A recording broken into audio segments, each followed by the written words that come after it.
হাসনাতের Facebook post. হুম। তিনি তার পোস্টে বলেছেন 11 তারিখে তাকে ক্যান্টনমেন্টে নিয়ে যাওয়া হয়েছিল, রাইট? আজকে কত তারিখ? 21 তারিখ আজকে আমাদের বাংলাদেশে এই 22। 10 দিন হাসনাত বলেন নাই কেন? হুম। কোনো কিছু কি মানে নেগোসিয়েশন হচ্ছিল যেখানে হাসনাত যেটা চাচ্ছিল সেটা হয় নাই? মানে আমি জাস্ট যুক্তিটা বলছি আর কি। আমি হাসনাতের এটা নিয়ে করছেন, এরপরে হাসনাতের সাথে আমার গতকালকেও কথা হয়েছে। আমি হাসনাতকে মানে দোষ দিচ্ছি না, বলছি মানে বলা হয় নাই কেন? এই কথাটা কেন বললাম জানেন? হাসানকে জিজ্ঞেস করছিল ইলিয়াস এটা প্রশ্নটা? হ্যাঁ, না আমি এই কথাটা জিজ্ঞেস করি নাই। এই বিষয় নিয়ে কোনো আলোচনাই হয়নি। আচ্ছা। আমার সাথে অন্য বিষয় নিয়ে আমি ওই যে আসিফের ব্যাপারে যে ইয়ে করেছিলাম সেটা নিয়েই আমি করেছিলাম। এটা জিজ্ঞেস করছিলাম। হুম। আমি এটা জিজ্ঞেস করছিলাম হাসনাতকে, হ্যাঁ, কারণ হাসনাত নানা সময় আমার সাথে নানা কথাবার্তা বলে, ওর মান অভিমান রাগ এই সমস্ত বিষয় ইয়ে করে আর কি, হ্যাঁ। তো এই সমস্ত আমি জিজ্ঞেস করছিলাম যে হাসনাত তুমি এই জিনিসটা তো আমাকেও বলতে পারতা, হ্যাঁ, ওই দিন তো আমাকেও বললা না কেন? বললো যে দাদা আমি আসলে আমি আমাকে এইভাবে বলছে, আমি একদম এক্স্যাক্টলি এই কথাটা বলতে, দাদা আমি আসলে রাজনীতি বুঝি না, হ্যাঁ, আমি রাজনীতি ভালো বুঝি না এবং আমার মাথার মধ্যে কখন কোনটা করতে হবে এই জিনিসটা আমি সবসময় ঠিক মতো বুঝতে পারি না, আমার বয়স কম, এভাবে আমাকে বলছে।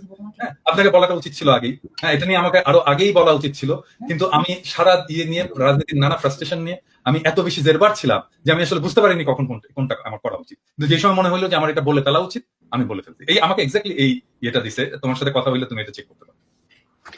না আমি তার কথায় যেটা এই যে এই ঘটনাটা আমি জানি না সে কেন বলেছে, কিন্তু আমি তার সাথে যে কথাগুলো বলেছি তার কথায় স্পষ্ট বোঝা গিয়েছে যে আসিফ, তারপরে মাহফুজ, এদের একটা চক্র আছে।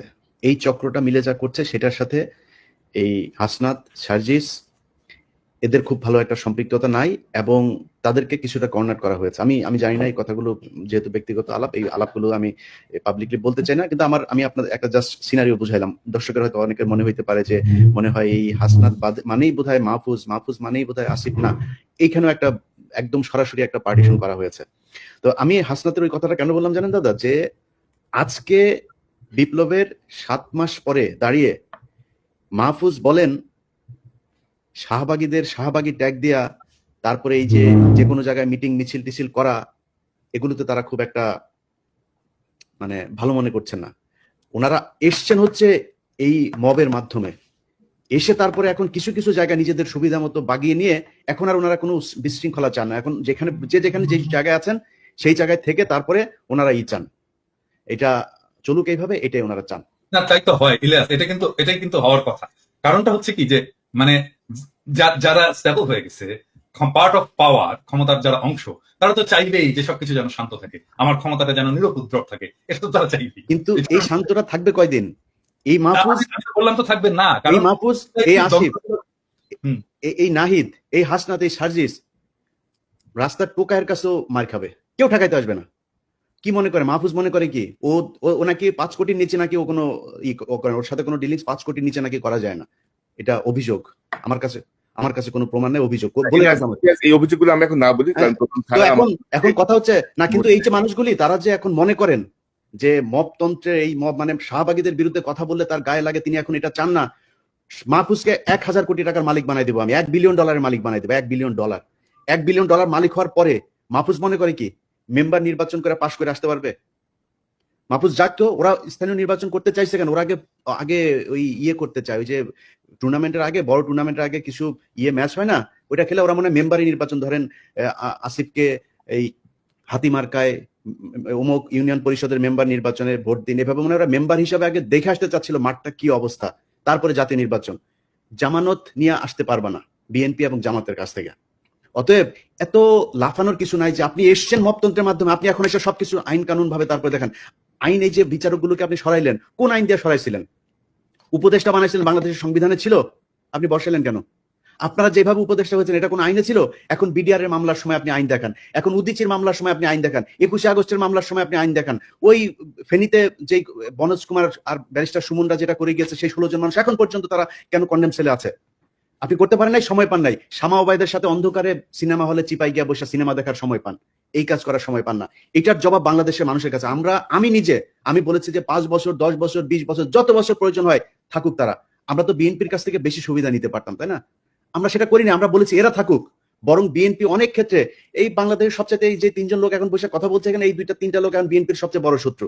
কার জন্য হয়েছে? আমরা বাংলাদেশের মানুষের জন্য, এই ছাত্রদের জন্য। তারা গোনাই ধরে না। মনে হয়েছে যে এইভাবে এসে তারপরে কয়েক বিলিয়ন টাকা কামায় তারপরে মনে হয় তারা বাংলাদেশে আবার ক্ষমতায় আসবে। এত সহজ? আপনার মতো এরকম কয়েক বিলিয়ন ডলারের মালিক বাংলাদেশে বিএনপির অনেক নেতা আছে, নাম ধরে বলতে পারি, তারা আওয়ামী লীগের সময় কামাইতো। আপনি কি মনে করেন নাকি আজকে এই বিতর্কে আর গেলাম না, তারা কামাইতে পারতো, কিন্তু তারা কিন্তু টাকা দিয়ে আপনি বাংলাদেশে রাজনীতি করতে পারবেন। আপনার সাথে বহু টাকাওয়ালা লোক বসে আছে বাংলাদেশে।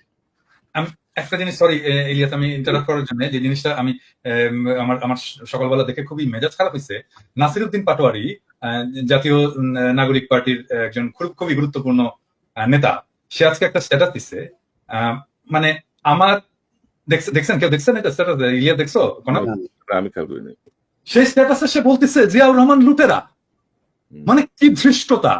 মানে এই ছেলের তো রাজনীতি করার কোনো অধিকারই নাই, রাইটই নাই, কোনো রাজনীতি করার বিন্দু মাত্র তার পলিটিক্যাল ট্রেনিং নাই। মানে সে জিয়াউর রহমান ক্যারেক্টারকেও বোঝেনি, জিয়াউর রহমানের রাজনীতিকেও বোঝেনি, জিয়াউর রহমানের কন্ট্রিবিউশনকেও বোঝেনি, এবং জিয়াউর রহমান বাংলাদেশের জন্য কি সেটাও বোঝেনি। সে বলে দিল লুটেরা। এত বড় ধৃষ্টতা! আশ্চর্য ব্যাপার। মানে একটা রাজনীতিতে, মানে আমি বলবো যে এই সময়টা, এই যে ওয়াকারের এই ইস্যুটা নিয়ে একটা কিন্তু মোরালেস জাতীয় ঐক্যের একটা অবস্থা সৃষ্টি হয়েছে।